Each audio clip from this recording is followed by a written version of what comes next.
정봉주의 정치쇼. 안녕하세요. 2017년 대한민국이 뽑은 시대의 양심, 마소의 중독성 대체 불가 정봉주의 정치쇼 정봉주입니다.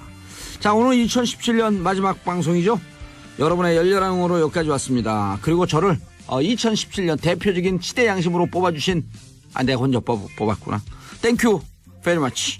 자, 토요일은 영화 과학 이야기하는 날이죠. 올해 화제가 된 영화로 되돌아보는 2017년, 그리고 드론이 바꿀 흥미진진한 미래 이야기 준비되어 있습니다. 103.5MHz 러브 FM.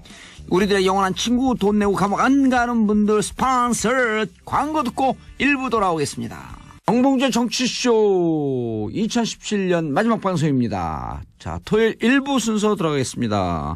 뉴스보다 떠오른 영화 이야기, 영화보다 떠오른 정치 이야기, 뉴스보다 정치, 정치쇼 맛집 영화평론가 오동지는 영화평론가. 아싸 가오리 붕짝붕짝. 오늘도 봉주, 내일도 봉주 파리. 예. 원래 이렇게 예전부터 노래를 잘하셨어요? 원래 가수였었어요, 제가. 예. 가수 지망을 하려고 그러다가 다른 사람들이 많이 하길래 난 너희들 해라. 제가 괜히 말을 꺼냈네요. 네. 자, 오늘 좀 색다른 영화 준비해 오셨다고. 2017년 이제 네. 딱 하루 남았어요. 예, 30일이니까. 예. 네, 그렇죠. 올해 참으로 그 벅찬 한 해였었어요. 네. 살면서 이런 때도 있구나. 네. 탄핵을 경험하고 정권 교체를 경험하고 정권 교체한 대통령 참 잘해주고 있고. 어쨌든 그래도 시간은 빨리 가고 있고. 그렇죠. 네. 아직 해결되지 않은 것도 많고 사건 사고도 참 많았었어요, 그렇죠? 예. 그래서 이제 오늘 좀 색다른 영화 이야기를 준비해 오셨는데 2017년 화제의 영화. 네, 한번 쭉 정리해 드리려고 합니다. 예, 롤을 한번 쫙 돌리는 네. 거죠. 알겠습니다. 아마 제일 기억에 남으실 작품이 한 3작품 정도 먼저 제가 소개해 드리면 예. 일단 1000만 관객이 넘은 택시 운전사. 택시 운전사. 이게 5.18. 예, 를 5.18이고요. 그리고 있으니까요. 그리고 아마도 I Can Speak 같은 작품도 흥행은 그다지 그 택시 운전사보다 크진 않았습니다만. 그래도 중대박은 그렇죠. 쳤잖아요. 네, 충분히 이제 흥행을 했었고요. 박열. 보실 겁니다. 박열. 네. 일본의 아나키스트. 그렇죠. 1920년 초반에. 일본 강점기 시절에 예. 일본에 살았던 아나키스트. 네. 실제 형을 한 20년 가까이 살고 나와요. 그리고 나중에 북한으로 가서 그동안 우리 사회에서 우리 역사에서 월북자 취급을 받았기 때문에 예. 박열에 대한 조명이 좀 안 됐었습니다만. 북으로 갔나요? 그렇죠. 네. 북에 가서는 그 정상적으로 살았나요? 그 기록은 없나요? 있습니다. 그래서 뭐 재혼도 하고요. 등등. 예. 박열 열사는 사실은 뭐 그 전에 조선, 그러니까 남쪽에서 이른바 자생적 공산주의 운동을 하던 또는 아나키즘 운동을 하던 그런 사람들과 좀 다른 대접을 받았던 것 같고요. 아무래도 일본에서 굉장히 오랫동안 옥고를 치렀기 때문에. 네. 어쨌든 이 영화 박열은 그 일본에서의 그 뭐랄까 좀 치기 어린 젊은 아나키스트가 이른바 대항일 운동을 하는 과정에서 예. 체포되게 되고요. 그리고 거의 30년 가까이 옥고를 치르면서도 그 정신을 잃지 않았던 그 과정을 그린 영화입니다. 그래서 저 인상적으로 봤어요. 그 일본 역으로 나온 그 여배우가 네. 정말 일본 여자가 아닐까라고 하는 생각을 일본말을 너무 잘하죠. 예, 일본에서 오래 살았다 그러죠. 일본어 공부를 워낙 많이 했다고 그러고. 네. 일본도 잠깐 가고. 그렇죠. 네, 아르바이트도 네. 좀 했었고요. 최이서 배우가 아마 그 전까지는 좀 조단역으로 그리고 독립영화 쪽에서 얼굴을 알리다가 예. 사실은 그 이준익 감독이 동주에서 캐스팅을 했었고요. 동주에서 캐스팅하라고 해서 그 일본어 실력들을 많이 보고 이 박열에서 그 하네코 역할을 후미코 역할을 맡길 때 최이서밖에 없다 이렇게 판단을 했었던 건데 너무 연기 잘했어요. 그 감독의 뭐랄까 기대에 수십 배, 수백 배 부응을 한 거죠. 박열역으로 나온 이재훈도 인상적이었지만 이 후미코 이재훈 씨, 네. 박열 사진을 딱 처음 그 신문에서 보자마자 박구여루 이 네. 대목이 기억이 나요. 그러니까 이 작품은 사실은 박열을 어떻게 하면 그때 시절의 모습으로 싱크로율 100%로 너무 멋있게 다시 그렸어요. 그려내느냐가 예. 이제 그 최고의 어떤 목표였던 것 같고요. 박열과 후미코가 앉아있는 실제 사진 그것을 찍는 장면도 거의 그렇죠. 실제 사진하고 똑같이 이준익 찍어놨더라고요. 감독이 그 점에 대해서 굉장히 많이 공을 들였습니다. 그래서 고증이 잘 된. 네 그리고 그 사진이야말로 이 두 사람이 연인이자 동지이자 그리고 한 시대를 같이 풍미했던 전설의 혁명가다 이런 것들을 예. 보여주는 사진이라고 생각했기 때문에 예. 그 사진은 똑같이 100% 고증을 해서 똑같이 그러니까 손의 위치까지도 똑같이 영화에서 재현을 했었죠. 사실은 박열이라는 영화가 왜 뒤늦게 이렇게 사실 국내에서 흥행에 성공이 됐느냐, 흥행에 성공했는가? 성공했죠, 이것도. 흥행에 성공했죠. 이 작품은 사실은 가성비가 예. 엄청난 엄청 거죠. 높았죠. 네. 제작비가 30억이 채 안 들은. 제작비 5억입니다. 홍보비까지 포함해서 아니죠. 그 동주가 그렇고요. 네. 지금 말씀하신 것처럼 박열은 27억 아니에요? 네, 맞습니다. 예. 어떻게 저보다 정확히 그때 말씀하셨어요. 27억이라고. 제가 돈은 확실하게 기억하고 있거든요. 동주가 이제 그 정도였어요. 예. 박열이 한 30억 밑도는 그런 제작비로 엄청 사실은 흥행에 성공을 했었죠. 예. 그리고 어쨌든 그 시대가 바뀐 게 중요한 것 같아요. 그러니까 말씀하신 것처럼 2017년은 예. 탄핵을 경험했던. 경험하고 새로운 어떤 시대와 새로운 역사를 여는 만큼 역사 속에서 묻혀 있었던 예. 우리가 어떻게 보면 그 뭐랄까요 묻어놨던 그 역사를 새롭게 발굴하고 그것에 대한 재조명을 하는 그러한 그 첫 그 신호탄 같은 그런 역할을 했었던 것이죠. 예. 아마 그런 측면에서도 대중들이 받아들였었고 바로 그런 점이 이 영화의 성공으로 이끈 것이 아닌가 생각합니다. 알겠습니다. 택시 운전사에 뭐 워낙 많은 분들이 본 광주 항쟁의 현장을 네. 찍었던 그 영화이기 때문에 뭐 특별히 다시 말씀 나눌 것도 없고요. I Can Speak에서 I Can Speak. 전 가장 인상적인 게 네. 미 하원인가에 가서 증언하러 가잖아요. 네. 근데 떨려서 못하고 네. 먼저 한 외국인 할머니가 증언하고 내려오는데 떨려서 못 나오는데 하원위원장이 묻잖아요. 네. 얘기할 수 있겠습니까? 막 이 오래 고통의 기억이 순간 지나가면서 벌떡 일어나면서 Yes, I can speak. 네. 그게 이 제목이죠. 그렇죠. 막 가슴에서 비 오듯이 눈물이 나더라고. 너무 울어갖고. 그러니까 이제 택시 운전사 I Can Speak 박열 이렇게 보면 여전히 그 2017년에는 역사를 다룬 시대를 다룬. 네. 그리고 현대사를 비교적 예. 현대 쪽을 다룬 그런 영화들이 관객들에게 집중적인 조명을 받았다 이렇게 생각합니다. 수십 수백 권의 역사책보다도 네. 한 편의 영화가 이렇게 소중한 줄이야. 그리고 어떻게 보면 그동안 언론과 예. 공교육이 미처 다루지 못했다. 빠뜨린 거예요. 예. 그러니까 그 제대로 다루지 못했으니까 그것을 영화가 해낸 셈이라고 생각하는 거고요. 예. 그 역사의 한 줄은 그 영화에서는 2시간 분량이 될 수가 있는 거니까요. 그러니까요. 그러니까 그 역사의 한 줄의 디테일을 영화가 2시간 동안 살려낸 거죠. 그래서 그런 점들이 아마 대중들에게 깊은 공감을 불러일으켰을 겁니다. 네. 저는 운명의 놀라운 힘을 믿는 게요. 제가 이제까지 3, 40년 동안 길을 쓰고 영화를 본 게 오늘 이 순간 토요일 날 영화 이야기 하려고. 운명은 이쪽으로 몰고 온 거예요. 근데 영화를 진짜 많이 보셨어요. 예. 인정. 인정. 네, 네. 예. 제가 협회 알려드릴게요. 꼭 알려주셨어요. 네. 초대권 가면 돈 내고 들어가는 초대권. 지난주에도 그러시더니. 예.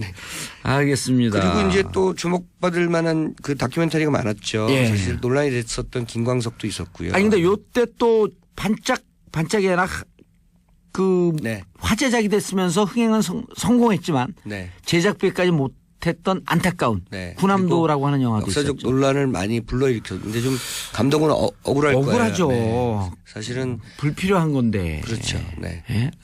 구남도가 보여줬던 여러 가지 그 다면의 어떤 그 뭐랄까요 그 역사적 그 사건들 예. 그런 그 팩트를 중심으로 한 역사적 인식들이 있는데 이상하게 그 이 구남도에 대해서 뭐 친일적 논란도 있었고요. 좀 불필요한 논란들이 마치 그 이후에 VIP라는 영화를 두고 지나치게 뭐 여성을 대상화하거나 뭐 이런 식으로 그 비판이 이어지면서 영화가 몰락한 것처럼 예. 구남도도 사실은 좀 그 감독 입장에서는 예. 다소 억울한 그런 측면이 있는 작품이었습니다. 엄한 데서 이건 그 불똥이 튀어갖고요. 그렇죠. 뭐냐면 이제 그 개봉관을 2,000개 이상 점유하니까 이건 뭐 그 갑질이냐. 네. 그 대기업의 횡포냐라고 네. 하는 것 때문에 국민들의 반발 감정을 탁 건드리면서 그렇죠. 그것이 영화 내용 컨텐츠 논란으로 역사 사실 왜곡으로 확 번지는 바람에 이제 보고 싶었던 사람들도 안 봤어요. 그 분리를 했어야 되는데 예. 좀 사실 그런 점들이 좀 치명타를 입었습니다. 유승환 감독이죠. 네. 유승환 감독이 굉장히 실망을 했고요. 영화협회에서도 막 나갔잖아요. 감독조합에서 나갔죠. 감독조합에서 나갔나요? 아직 시간 많기 그럼요. 때문에 네. 앞으로 한 네. 20편을 만들. 인생이 네. 수말리예요. 네, 그렇죠. 구만리. 아 그래요? 맞아, 뭔가 이상했어. 인생이 구만리 장천이에요. 네, 예? 그렇죠. 힘내시기 바라고요. 뭐 그럼요. 올 한 해 또 뭐 새로운 어떤 전기의 한 해로. 저도 앞으로 살아갈 날이 한 60년쯤 남았더라고. 이제 30대 좀 넘었으니까. 그거는 좀 아니네. 오동지나 마동의하거라. 그거는 좀 네. 그거는 깔짝지근하니. 근데 네. 그 오동진 씨 같은 분들 이렇게 인정 안 하면 광주 가면 뭐라는 줄 아세요? 아따 인상 팍 쓰면서 아따 징하네. 어메이징. 제가 광주 가서 예. 제대로 된 예. 네, 그저 언어로 다시 한번 제가 아따 징하네. 무엇이 징한 것이요? 그랬더니 인토네이션이. 어메이징. 자 다큐멘터리 제가 얘기하다 말았는데요. 예. 김광석 다큐 네, 논란이 있었고요. 예. 공범자들은 혁혁한 성과를 거뒀다고 예, 생각합니다. 결국 이 네. 공범자를 제작한 최승호 네. 감독은 MBC 사장으로 사장으로까지. 됐죠. 셀프 영전을 해버렸어요 그냥. 그래서 공범자들 그러니까 GB를 할 때 예. 뭐 관객과의 대화 이런 거 할 때 이제 전혀 그런 그 눈치가 없었는데요. 예. 아마 그 본인께서도 점점 그런 뭐랄까 책임감, 사명감 같은 것들을 점점 가속화시켜서 느꼈던 것 같아요. 예. 이렇게 많은 사람들이 MBC의 정상화를 원하고 있고 그런 것에 대해서 그 계속적인 발언을 해왔다면 내가 어떤 역할을 해야 되겠다 이런 생각으로 아마 MBC 사장에 도전하고 또 결국 취임에 성공한 것이 아닌가 생각되고요. 공범자들은 제가 사실은 좀 그런 편견이 있었습니다. 뭐냐면 다큐멘터리 만드는 그 감독들이 그 부류가 두 가지로 볼 수가 있는데요. 그러니까 독립 다큐멘터리, 예. 그다음에 방송 다큐멘터리 이렇게 있습니다. 그러니까 이제 그러니까 아예 영화 쪽에서 다큐멘터리 만드는 그 인디펜던트 다큐멘터리 감독이 있고요. 저는 최승호 감독이 완성도가 굉장히 높은 작품을 만들었다. 이것이 바로 공범자들이었다. 이렇게 작품 내적으로도 평가할 수 있는 그런 아주 영화였습니다. 그때 그 극찬을 했었잖아요. 근데 제가 놀란 게요. 이 방송에서 그때도 제가 그런 표현 썼는지 모르겠습니다만 예. 그러니까 이른바 다굿발. 예. 네. 뭐 그거 이제 결기. 네. 결기. 그 마이크 들고 예. 쫓아가서 예. 이제 그 무조건 이렇게 이제 질문하는 거 있잖아요. 예. 그거 최승호 감독, 최승호 PD 따라가는 사람들 없다고 생각합니다. 최승호 사장님 이제. 어우. 네. 저는 아직도 그냥 그렇게 부르고 싶은데요. 그 이명박 전 대통령 쫓아가서 그 질문하는 그 장면은 예. 이 공범자들의 압권이었고요. 보는 사람들 정말 박장대소하게 만들었던 그런 장면이기도 했습니다. 네. 맞아요. 이 공범자들 굉장히 인기를 많이 모았고 그 다큐멘터리 중에서도 흥행에 성공한 그런 작품을 꼽히고 있습니다. 예. 그 밖에도 사실은 하반기에 여러분들이 정말 그 통쾌하게 한 방 날린 듯한 누군가에게 한 방 날린 듯한 그 통쾌함을 느꼈던 영화가 범죄도시였죠. 강윤성 감독이 만든 범죄도시 아마도 그 마동석 씨 주연의 영화로만 기억하시는 분들도 많습니다만 예. 이제 감독 이름 강윤성 감독도 기억하시면 좋을 것 같고요. 강윤성 감독이죠. 강윤성 감독. 이 범죄도시는 어쨌든 윤계상 씨가 장첸 역할로 나와서 예. 선악의 대결을 펼치는 어떤 예. 그런 작품이었고 국내에 있는 이래 윤계상 씨가 아주 돋보였어요. 그렇죠. 7.8기. 네. 마동석 씨하고 그 나중에 그 공항 화장실에서 예. 1대1 대결로 싸우는 장면 같은 경우는 예. 이른바 이런 액션 버디 무비에 아주 전형적이면서도 가장 그 화려한 그런 액션의 어떤 그 합을 보여준 예. 그런 작품이었고요. 마동석 씨가 워낙 이런 걸 잘하니까. 네. 자, 범죄도시가 800만? 네. 와, 어마어마해요. 네. 저는 기여했어요. 범죄도시 몇 번 봤냐고 물어보세요. 몇 번 보셨어요? 3번이요. 진짜 그렇게 보시죠? 그러면 저는 하나 재밌으면 꽂히면 혼자 가서도 보고 예. 제가 지금 700만인지 800만인지 좀 헷갈리는데 네. 하여튼 엄청난 관객 그러면 관객 그 7, 800만쯤. 네, 네, 그렇죠. 네. 거기서 이제 가장 인상적인 게 그 독사파가 처음 윤계상을 만날 때 칼로 파마막 그 네네. 공격을 하면서 네가 누군지 알아야 하니. 네, 그렇죠. 그리고 이제 예. 당하죠. 예. 네. 그 조금 좀 다소 폭력적이긴 했습니다만 예. 이 폭력에는 이상하게도 범죄도시가 대중들에게 그렇게 그런 부분에 비판을 받지 네. 않았던 이유는 이 유머와 통쾌함이 있었어요. 니네 모르니. 그 곳곳마다 유머가 숨겨져 있었고 형사들끼리 어떤 예. 유머도 있었고요. 그리고 마동석의 그 액션은 한 방이거든요. 예. 네. 뭐 이렇게 뭐 복잡하게 싸우지 그렇죠. 않습니다. 그래서 그게 우리 현대인들을 좀 속 시원하게 해준 맛이 있어요. 네, 그러니까 이제 좀 그 너무나 복잡했고 우리 사회가 그러니까 누군가 이제 좀 한 방으로 뭔가 이런 여러 가지 범죄든 또는 맞아요. 사회 악이든 예. 뭐 사회적 비리든 뭐 이런 걸 통쾌하게 날려줬으면 좋겠다 이런 것도 이제 예. 마동석 씨가 대행한 듯한 느낌을 준 거죠. 이전에 이런 영화의 시기 한 번 있었어요. 그 전에 홍콩 영화는 악당과 치고받고 싸우면서 간신히 이기는데 네. 한 슈퍼스타 영화 배우가 뜨면서 그냥 악당을 한 방에 무너뜨리는 이소룡. 아, 그렇죠. 예, 네. 그런 영화. 그래서 그 이후에 이런 그 액션 무비는 주인공이 공격해서 바로 그냥 보내버리는. 네. 그때도 이런 이소룡은 전설이죠. 전설이죠. 그거 왜 안 하시나 했어. 그거 왜 안 하시나 했어. 아마 그 말죽거리 잔혹사. 이소룡의 사막유의 뭐 예. 이런 작품 기억하시는 분들이라면 지금 요소리 아마 그럼요. 네 기억하실 겁니다. 말죽거리 잔혹사하면 우리가 또 정치로 이어가는 힘이 있잖아요. 네. 말죽거리 잔혹사를 만든 감독이 누군지 아시죠? 유하 감독. 유하. 네. 유하 감독인데 유하 감독이 고등학교 상문고등학교 나왔어요. 네. 제 1년 선배. 그렇죠. 네. 상문고등학교인데 상문고등학교 또 1년 선배가 이석수 특별감찰관. 아, 네. 그 얘기 하셨죠. 예. 그래서 말죽거리 잔혹사 4분쯤에 보면 네. 반장이 일어나서 차렷 하는데 단순히 됐어. 그럴 때 그 차렷하는 반장의 경찰이 이석수. 네. 유하 감독이 가장 존경하고 배우고 싶은 사람. 이 깨알 같은 정보. 아. 네. 아까 그 범죄도시의 예. 그 네. 예정화. 네. 예정화. 네. 예. 알겠습니다. 두 가지. 네. 네, 그래서 메인스트림을 쫙 이렇게 오동진 평론가 가져갈 때 저희는 멸치처럼 살짝 끼어들면서 이것이 강의라고 하는 것을 확인시켜주는. 근데 그게 더 재밌어.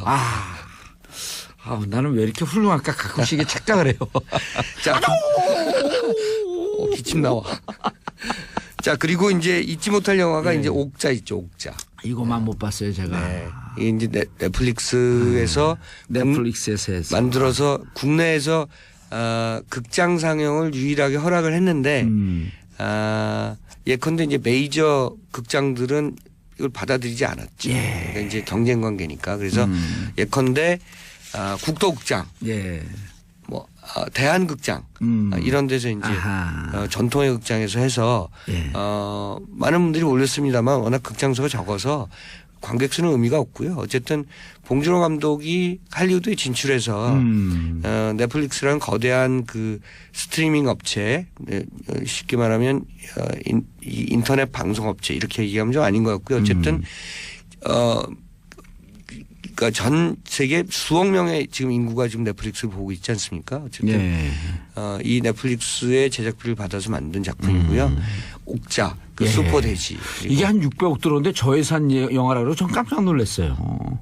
미국에서는 그렇죠. 그러니까요. 왜냐하면 요즘 그 할리우드에서의 블록버스터는 7억 달러 정도까지 가거든요. 그럼 7천억이요? 7천억에서 8천억이죠. 뭐 그렇죠. 9억 달러까지 가기도 하고요. 그런데 600억이면 거기에 진짜 훨씬 10분의 1도 안 되니까.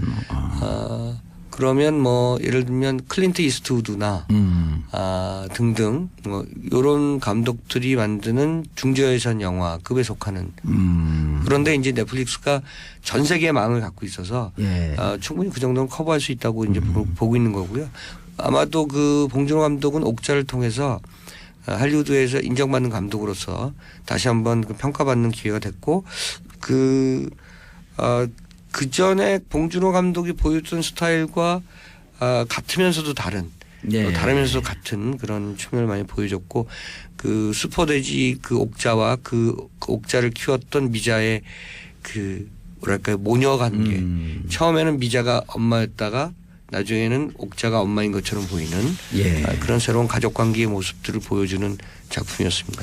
근데 이제 지금 소개해줬던 다시 돌아보는 영화들 쭉 보면 어쩜 이렇게 시의적절하게 2017년이라고 하는 정치 시대적 상황과 딱 맞는 영화들을 만들었을까? 보통 영화 기획하고 제작하는데 최소 2, 3년 걸리잖아요. 그렇죠. 2년, 3년 걸리죠. 그러면서 네. 이제 오동진 평론가께서 뭐라고 말씀하셨냐면 영화의 예지감이다. 네, 미리 예지력이다. 내다본다. 네. 아, 미리 내다본다 세상을. 네, 네. 너무 놀라워요. 그게 제가 영화 평론이 같이 지내면서 얻은 가장 소중한 정보와 네. 이런 그 판단 중에 하나예요. 영화는 미리 세상을 내다보는 네. 예지력이 있다. 그런 힘이 있다. 아마도 그게 그 예술이 갖고 있는 영적인 힘, 영적인 에너지 이런 것이 아닌가 싶고요. 아마 예.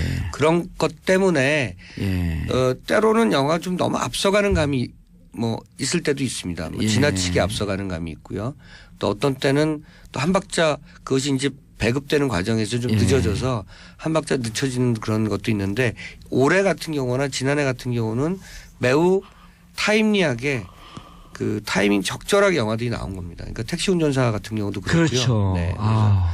아마도 택시 운전사 같은 경우가 그 탄핵 이전에 만약에 상영이 됐거나 이랬으면 상영도 제대로 안 됐을 가능성도 높고요. 개봉전을 잡기가 네. 힘들었을 거예요. 장훈 감독은 이제 또 블랙리스트 1호에 올랐거나 예. 뭐 이랬을 가능성이 굉장히 높은 거죠. 자, 그러고 이제 또 그 올해 보면은 네. 로맨스 영화 그 중에서 이제 라라랜드가 가장 예. 그 인기를 모았었죠. 라라랜드는 저 라라랜드 못 봤어요. 제가 원래 로맨스 영화 싫어해갖고. 뮤지컬 영화잖아요. 아, 이거 그래요? 이게 이제 데미안 서지엘 감독이 젊은 감독인데요. 예. 모든 할리우드의 고전 영화들 특히 뮤지컬 영화들을 다 꿰고 있는 것 같아요. 그러니까 오프닝 장면 같은 경우는 예전에 그 나탈리 우드 나왔던 예. 웨스트 사이드 스토리 같은 아하. 그 느낌을 그대로 살려냈고요. 예. 그렇기 때문에 아마도 미국에서도 영화를 좋아하는 그 영화 매니아들이 다양한 작품들을 이 안에서 볼 수 있다는 것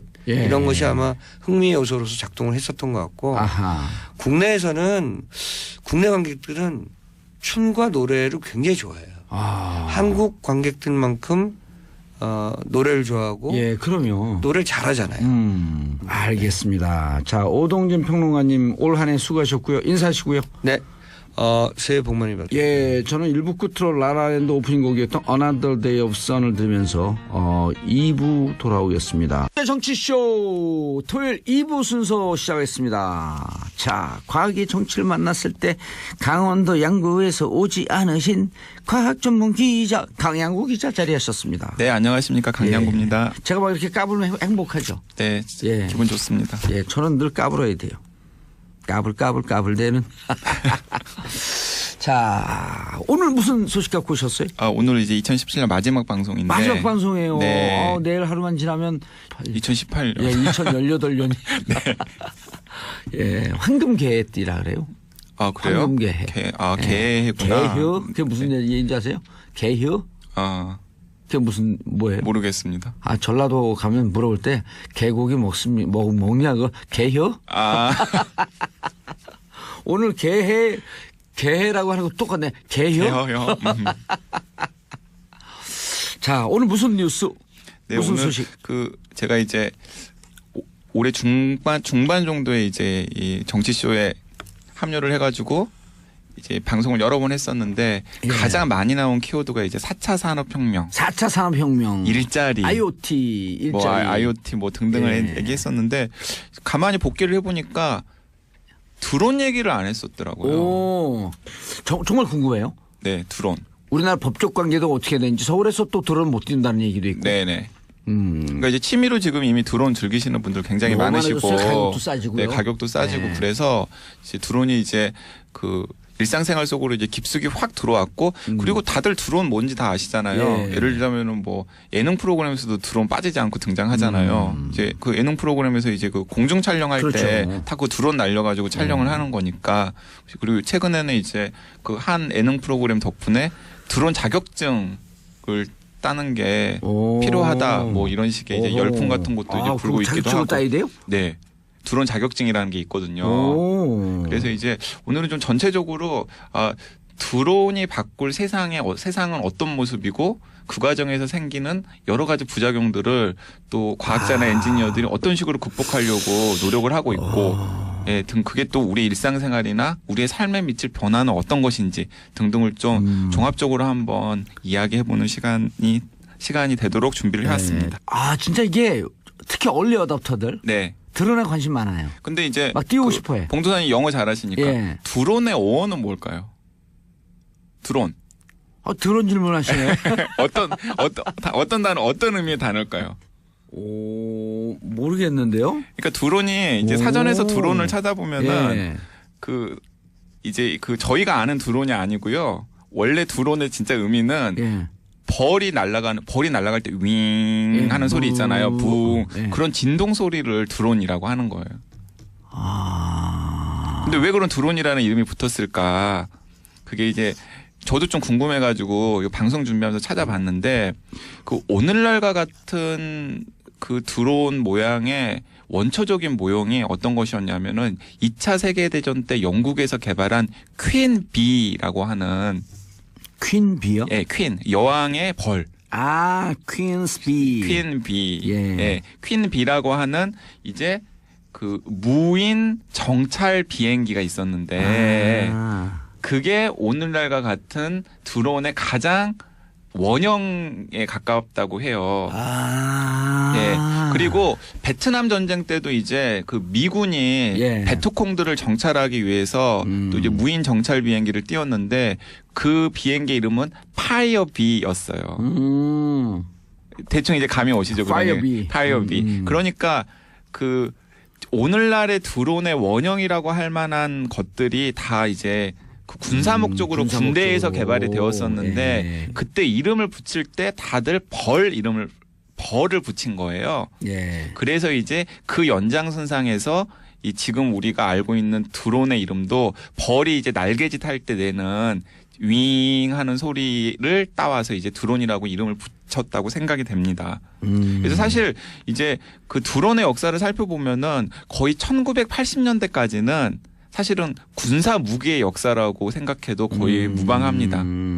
그러니까 전쟁이 한창일 때는 또 드론 개발이 막 되다가 전쟁이 끝나면은 또 잠시 소강 상태에 있다가 뭐 이런 식으로 보통 이제 발전을 해왔더라고요. 그러다가 이제 어쨌든 이제 21세기가 되고 나서는 드론이 이제 뭐 군사 목적으로 방위 산업 분야에서도 여러 가지로 활용이 되어 오지만은 뭐 재난 구조, 농업, 측량, 물류, 해양 환경, 문화재 보호 등 굉장히 다양한 용도로 막 확산이 되고 있고 예. 뭐 아까도 이제 오프닝 때 잠깐 말씀을 드렸습니다마는 뭐 언론이나 방송의 보도나 취재, 뭐 부동산, 관광, 문화재 같은 영상물 제작, 심지어는 두바이에서는 드론 택시의 시험 운전도. 드론 택시. 드론 택시. 날라가요 택시가? 아니, 택시가 날아가는 게 아니라 드론으로 사람을 날라본 거죠. 에? 네. 그럼 그 소형 비행기네요. 그 소형 비행기죠. 아 드론으로 그러니까- 캐나다에서는 택배 네, 이용한다. 택배. 그러니까 이제 많은 경우에 이제 그 한 뭐 60년대, 70년대, 21세기에는 이런 세상이 열릴 거야 하면서 이제 예측들이 굉장히 많았었잖아요. 개인 비행기. 그때 개인 비행기. 예. 그때 개인 비행기가 예측이 되었었는데 사실 개인 비행기는 지금 뭐 이렇게 보면은 없잖아요. 없죠. 개인 비행기는 사실 그리고 굉장히 비효율적으로 굉장히 어려워요, 사실. 뭐 활주로 같은 것도 필요하고 그렇죠. 기름도 굉장히 많이 그래서 먹고. 지금 개발하고 있는 게 곧 상용화된다는 게 그 자동차와 비행기 겸용. 네, 그리고 이제 뭐 수직으로 수직으로 이착륙하고 뭐 이런 것들이 개발이 되고 있는데 제가 보기에는 10년 안에 상용화 될까요? 안 될 것 같고요. 그건 아마 사장되는 기술이 될 것 같고요. 오히려 개인 비행기에 좀 더 가까운 어떤 것이 있다면은 드론. 저는 그게 드론과 뭐 접목이 되는. 네, 접목이 되는 어떤 것일까, 어떤 것이지 않을까라는 생각이 듭니다. 그럼 앞으로 참 드론 세상이 오네.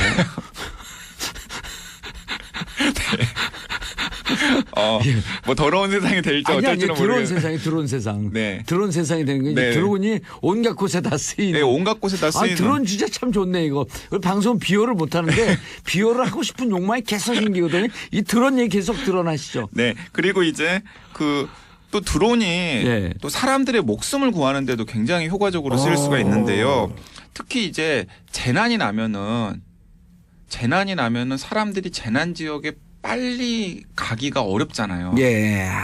근데 그건 참 큰 문제인 게 뭐냐면은 예를 들어서 뭐 아이티 지진, 뭐 예. 네팔 지진처럼 이제 큰 지진이 났어요. 지진이 나면은 이제 구호 물자라던가 아니면은 구조대들이 이제 그 현장에 갈 때까지 시간이 걸리겠잖아요. 예. 그 현장에 가면은 제일 먼저 하는 일이 어떤 곳에서 어떤 피해들이 일어났는지를 조사하는데 상당한 시간이 걸려요. 예. 그러니까 어떤 곳에 피해가 컸고 어떤 곳이 무너졌으니까 거기로 자원을 투입해야 되고 인력을 투입해야 되고 이런 것들을 조사하는 재난 지도를 그리는데 시간이 굉장히 오래 걸리고 그 재난 지도를 그리는 동안에 사람들이 많이 죽는 거죠. 아, 그 시간이 골든타임을 놓치는 네, 골든타임을 놓치는 거죠. 그 시간에. 그런데 이제 그래서 이제 이 IT나 아니면은 이 테크놀로지와 재난 구조를 접목해 보려고 하는 사람들이 어떤 생각을 했었냐면은 사람을 뭐 보내기 전에 드론을 먼저 날리는 거예요. 아, 그래서 상황 파악을 딱 하는 거지. 상황 파악을 하는 거죠. CCTV를 거기에 무선 CCTV를 달아갖고. 왜냐하면 이제 위성 사진 같은 것도 있지만 위성은 또 맨날 돌고 있기 때문에 예, 그걸 너무 높이서 찍잖아요. 그 높이서 찍으니까 해상도에도 아무래도 문제가 있을 수 있고 그러니까 어떤 곳에 지진이 나거나 아니면 핵발전소 사고가 일어났다거나 뭐 화산 폭발이 났다거나 인간이 접근하기 여의치 않은데 가면 무조건 이제 드론을 먼저 띄우는 거죠. 가지고 드론을 굉장히 낮게 띄우면서 이제 어떤 곳에 어떤 곳에 피해가 집중되어 있고 어떤 곳에 구조해야 될 사람들이 있고 이런 것들을 굉장히 빠른 속도로 파악을 해서 재난 지도를 그리는 거예요. 파악을 하고 또 그 드론을 그 한 3,400대를 동시에 띄우는 거야. 드론 하나에 구조 요원 한 명씩 태워갖고. 뭐 나중에는 그런 것도 가능할 수도 있겠죠. 금방 가능해요. 아니 그리고 나중에는 진짜 그 방금 말씀을 하셨으니까 제가 그 개인 비행기가 예. 드론과 결합된 형태로 될 수 있을 것이다라고 했잖아요. 그거 제가 생각하기엔요. 3인용 드론을 띄우는 거예요. 그래서 그 구조원이 혼자 딱 타고 가갖고 한 명씩 구조해갖고 드론을 다시 띄워갖고 나오는 거야 거기서. 네, 그런 구호 장치 이런 거 해놓고 드론을 이용해서 실제로 사람을 구조하는 것까지도 가능해질 수도 있는 그래서 거죠. 이제 앞으로 21세기 시간이 지나면서 그 초등학교 동요책에 노래기가 아니라 음악 시간 노래가 바뀌는 거예요. 그 전에는 떴다 비행기 이거잖아요. 이제 떴다 드론 날아라. 네, 그리고 이제 방금 이제 귀향에 이제 드론이 사람을 구할 수 있다는 얘기를 했으니까 드론에다가 열감지 센서 같은 걸 부착을 하는 거예요. 그럼 사람이 어디 있는지를 알 수 있는 거죠. 그러네요. 예를 들면 뭐 눈사태라던가 아니면은 지진으로 건물에 갇혀 있을 때 열을 감지하는 드론을 띄운 다음에 하면은 이 건물 밑에 사람이 있어. 이 눈 밑에 사람이 있어라고 이제 특정 지역을 찍어주면은 바로 거기에 인력이 투입되어 가지고 사람들을 구출할 수도 있는 거죠. 근데 제가 얼마 전에 유튜브 한데 그거 한번 그 링크하고 보내드릴게요. 그거 못 찾을 것 같은데 요런 손바닥만한 소형 드론이 있어요. 네네네. 근데 이 소형 드론이 그냥 개인 살상 무기야. 맞습니다. 수만 개로 쫙 뿌리는데 그래갖고 테러리스트를 잡거나 적을 섬멸할 때 이 헬멧을 쓰고 있어도 머리를 딱 공격하는 순간 두 겹으로 다 부셔지면서 사망에 이르는 거예요. 그런데 핵심이 여기에서 이 사람이 좋은 사람인지 나쁜 사람인지 감시해서 판단하는 그 테러리스트만 골라갖고 공격을 하는 거예요. 네. 이 유튜브 봤어요? 아니 근데 저는 그 유튜브 동영상을 보지는 못했는데 테러리스트들을 효과적으로 감시하고 그다음에 뭐 때로는 특정 테러리스트를 이제 암살하는 용도로 드론이 사용될 가능성이 있죠. 왜냐하면 안면인식 기술이 굉장히 발달했잖아요. 그러니까 안면인식 기술 그 인공지능 안면인식 기술을 드론에다가 일단 심은 다음에 이제 드론이 가가지고 싱크로율 90% 혹은 95% 이상이 넘어가서 본인이라고 확정이 되면 그리고 또 그 영상을 보는 사람이 뭐 체크를 해줄 수도 있겠죠. 그러면은 그 사람을 이제 드론이 이제 공격을 해가지고 암살하는 일이 가능할 수 있는 거죠. 자, 근데 여기서 우리 영화에서 드론이 막 그 드론이 그러니까 사이버 인간이 그 지배하는 우주 전쟁에서 드론이 인간을 공격하는 거 보면서 너무 끔찍했잖아요.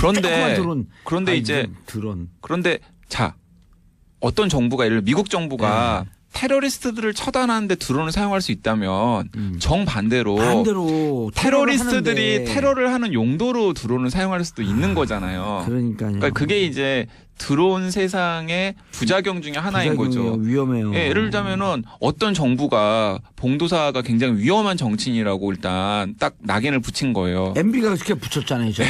낙인을 붙인 거예요. 그래서 저 봉도사를 제거해야 되겠다. 무서워요. 그러면 진짜 드론 테러에 동원하는 드론을 날려가지고 봉도사에게 해해를 끼칠 수 있고요. 그리고 이제 하지만 누가 배워갖고 진짜 그럴 것 같아요. 더 큰 문제는 뭐냐면 지금도 드론이 그런 용도로 활용되고 있는데 몰카용 드론. 몰카를 찍는 용도로 드론이 굉장히 많이 활용이 되고 있어요. 그러네요. 예. 야, 그거 위험한데. 그 뉴스로도 나왔는데요. 예를 들자면은 내가 제일 위험한데. 해수욕장 탈의실. 해수욕장 탈의실에 지붕 없는 탈의실 많잖아요. 그렇죠. 지붕 만들면 또 뜨거워요. 그러니까 지붕 없는 해수욕장 탈의실 많잖아요. 간이로 설치해놓고 지붕은 없고 그냥 샤워기만 설치해있는 해수욕장 탈의실 많잖아요. 근데 거기에 이제 드론을 날리는 거예요.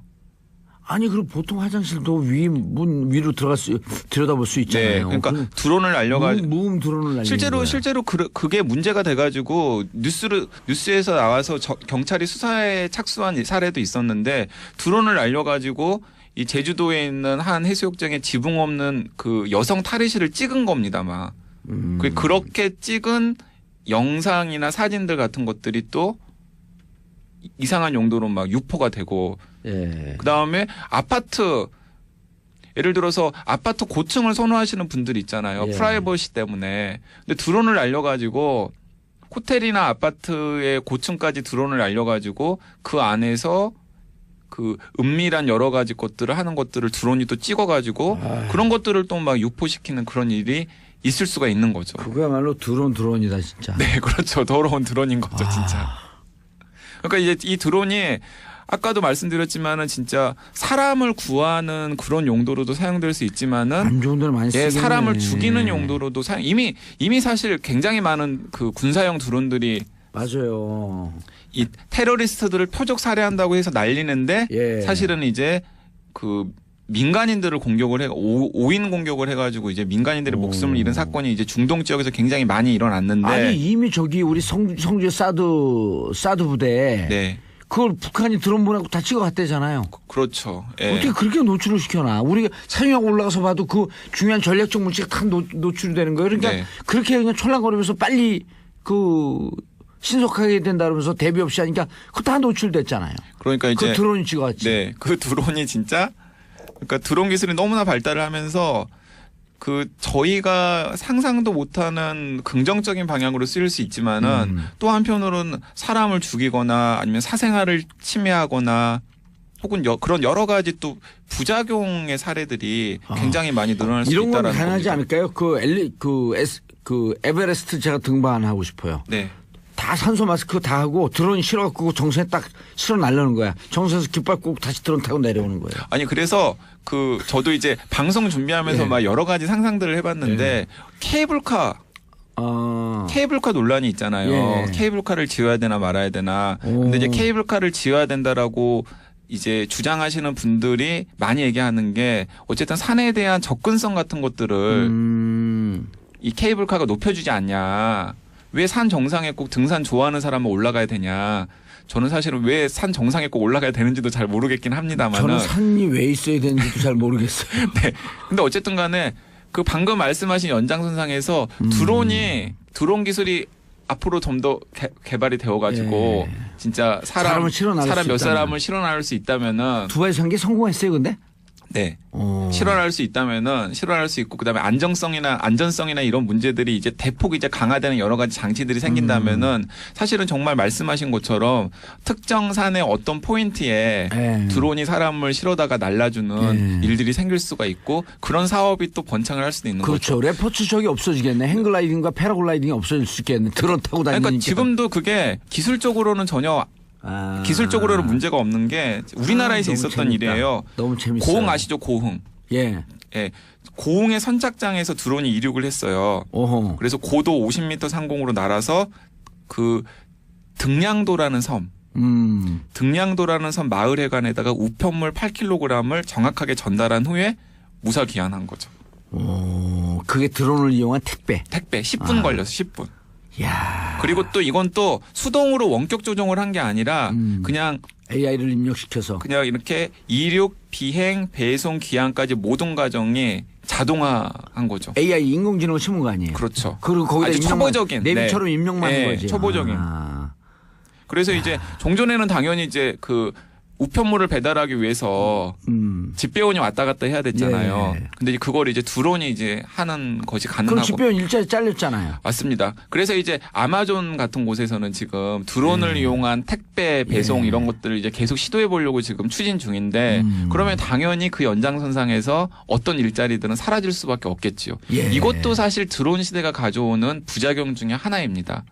드론이 우리의 일상생활을 굉장히 획기적으로 바꿀 텐데 예. 특히 수송이나 운송에 드론이 많이 활용이 될 가능성이 커요. 그래서 그 택배 하시는 분들 일자리 없어지기 때문에 점차 앞으로 이제 사회는 국민들에게 기본소득을 제공하는 사회로 네. 가야 돼요. 근데 저는 그게 꼭 그렇게 나쁜 방향이라고는 생각하지 나쁜 방향 않아요. 아니에요. 예, 왜냐하면은 그 사실 택배 배달이나 이런 것들은 굉장히 저임금에 고생을 하시는 맞아요. 일자리잖아요. 그러니까 저는 그런 일자리들은 드론이 해결을 하고 그리고 그분들에게 여러 가지 형태의 사회에서 뭐 기본소득 같은 것들 일정 부분의 소득도 보장을 하고 또 재교육을 해서 다른 직종에. 좀 더 유용하고 그다음에 본인의 자기 개발을 할 수 있는 다른 유용한 직장으로 이렇게 약간 이동할 수 있도록 돕는 것도 우리 사회가 앞으로 예. 해야 할 과제라는 생각도 듭니다. 알겠습니다. 자, 강양구 기자님 연말까지 고생하셨습니다. 인사하시고요. 네, 강양구였습니다. 예, 내년에 모든 대한민국 국민들이 이렇게